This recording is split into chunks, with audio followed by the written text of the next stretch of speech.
రోమా 8వ అధ్యాయము 24 నుండి 32 వచనాలు.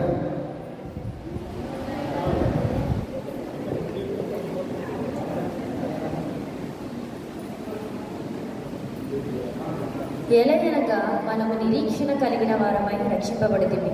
నిరీక్షింపబడినది కనబడినప్పుడు నిరీక్షణతో పని ఉండదు. తాను చూచుచున్న దాని కొరకు ఎవడు నిరీక్షించును? మనము చూడని దాని కొరకు నిరీక్షించిన ఎడల ఓపికతో దాని కొరకు కనిపెట్టుదు. అటువలి ఆత్మయు మన బలహీనతను చూచి సహాయం చేయుచున్నాడు. ఏలయనగా మనము యుక్తముగా ఎలాగూ ప్రార్థన చేయవలెనో మనకు తెలియదు, కానీ ఉచ్చరింప సఖ్యము కానీ మూలుగులతో ఆ ఆత్మ తానే మన పక్షముగా విజ్ఞాపనము చేయుచున్నాడు. మరియు హృదయములను పరిశోధించేవాడు ఆత్మ యొక్క మనస్సు ఏదో ఎరుగును. ఏలయనగా ఆయన దేవుని చిత్త ప్రకారము పరిశుద్ధుల కొరకు విజ్ఞాపనము చేయుచున్నాడు.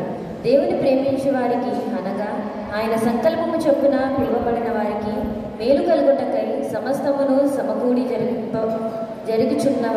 జరుగుచున్నవని ఎరుగుదుము.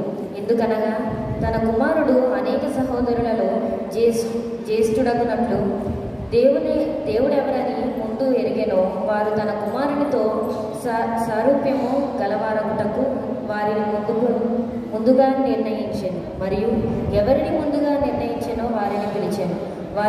ఎవరిని పిలిచెనో వారిని నీతిమంతులుగా తీర్చెను. ఎవరిని నీతిమంతులుగా తీర్చెనో వారిని మహిమపరిచెను. ఇట్లుండగా ఏమందుము? దేవుడు మన పక్షమునుండగా మనకు విరోధి ఎవడు?